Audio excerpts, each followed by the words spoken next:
Here's the narration I owed you.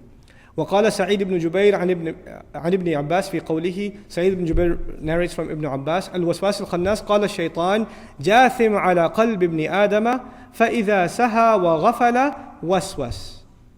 So Shaytan plants himself right above the heart of the human being, or the son of Adam, and as soon as the human being becomes lackadaisical, saha, lax, careless, وَغَفَلَ, and becomes heedless and forgetful, waswasa, he puts in waswasa. And then, فَإِذَا ذَكَرَ اللَّهِ, and as soon as he remembers Allah, خَنَسَ, he retreats back.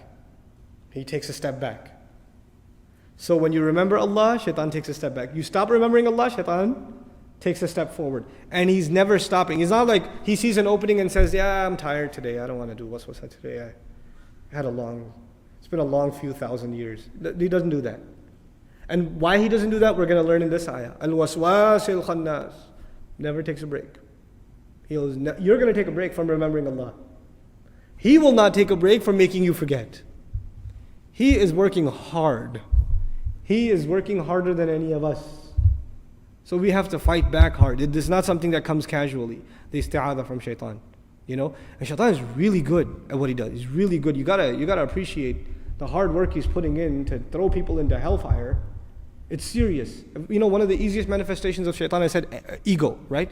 Kibr was his problem, and he wants to instill that into people. And one of the easiest ways to instill that into people is through anger. Anger is a manifestation of what? Ego. And Shaitan is very good at making you angry. Have you ever seen a Muslim brother gets really angry? What are you supposed to remind them of? Say what? Say, A'udhu billahi minash shaitan. And Shaitan is really good with this guy. You know what he does? You say to the brother, hey, brother, just calm down. Say, A'udhu billahi minash shaitan. What are you saying? I'm possessed by Shaitan? And he gets even more angry. And Shaitan is sitting there laughing. I got him good. I even got him to stop saying, A'udhu billahi minash shaitanir rajim. Subhanallah. So he's good at what he does, and we have to be able to, and it takes humility, right? It takes humility to take a step back and say, you know what? Shaitan is whispering. It's not me, it is Iblis that's whispering to me. I need to take a step back and humble myself before Allah and realize that anger is something that is befitting to Allah and is not befitting to me.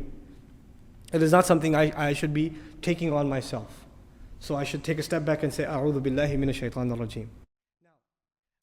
Another narration. This is a very important narration to understand. And there's so many lessons in this one.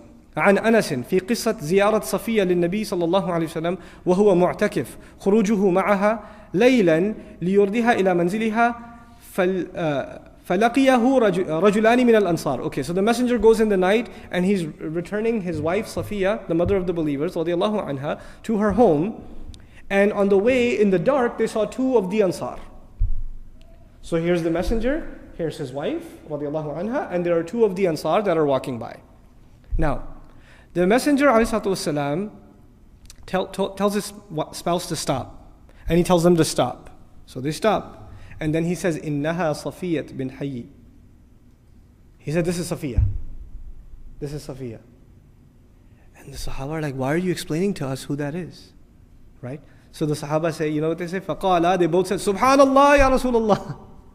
Why did they say Subhanallah? Subhanallah, you don't have to explain to us.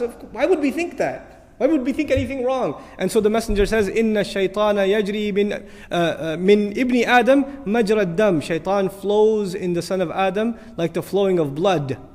وَإِنِّي خَشِيتُ أَنْ يَقْذِفَ فِي قُلُوبِكُمَا شَيْئًا. And I fear that he will launch something into your hearts. What is that hadith teaching us? The messenger is cautious of the waswasa of shaitan, especially for the believers when it comes to them getting waswasa against who? Himself. And this is actually something that ties to what we started with. This skepticism about the sunnah is waswasa of shaitan against the messenger. Is waswasa of shaitan against the messenger of Allah sallallahu alaihi wasallam. And people fall victim to it. This waswasa is introduced to you. This surah tells us to look out for waswasa from two sources. From what two sources? Min al-jinnati wan nas. You'll have these websites by evangelical ministers and by atheists and murtaddeen and, people who left Islam and things like that, and they will quote all these hadith. Look what your messenger did. Look what he did in this hadith. Look what he did in that hadith. How can you believe he's a messenger? What kind of man was he? Etc., etc., etc., etc., etc. They'll say those things. and the people who don't have enough knowledge, and they don't remember Allah. More importantly, they don't remember Allah much, and the vacancy is there. They read that garbage, and what happens? Shaytan pours right in, puts the waswasa in, and their iman is shattered. Their iman is gone. The easier attack is not to attack iman in Allah. You know what the easier attack is? Iman in the Messenger of Allah.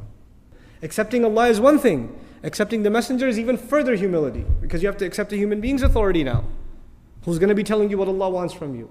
Right? And this waswasa comes in the time where we are living in a time of inflated egos. It's very easy to let that get in the way. That's really the psychological origin of, I like Quran, but Sunnah, I don't know. Quran from Allah, I can accept that much humility. But humility to a human being, to a messenger, I don't know. His job was just to deliver, ma'adallah. He just delivered the Quran, and everything else about him is his own personal business. I don't have to take that seriously. This is the attitude that is developed. Subhanallah. You'll find even subconsciously people will say, brother, I heard this and this is haram. And the shaykh will say, yes, it's haram. Is that in the Quran? They'll say, is it in the Quran? You know what they don't say? Is it in the Quran or the Sunnah? No? Sunnah is out.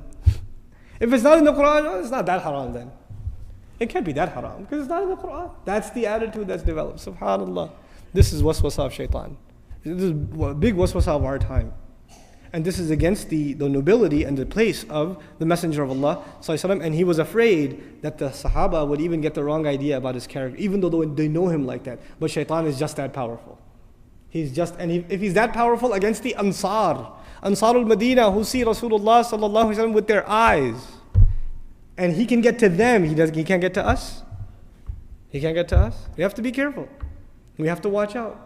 Especially for the things that the Messenger showed specific concern for, we should be going out of our way to be concerned for those things. The isma, the nobility, and the honoring of Allah's Messenger and His place in our iman, in our aqidah. You say something inappropriate about Allah's Messenger, all of your iman's gone. All of it's gone. All of it.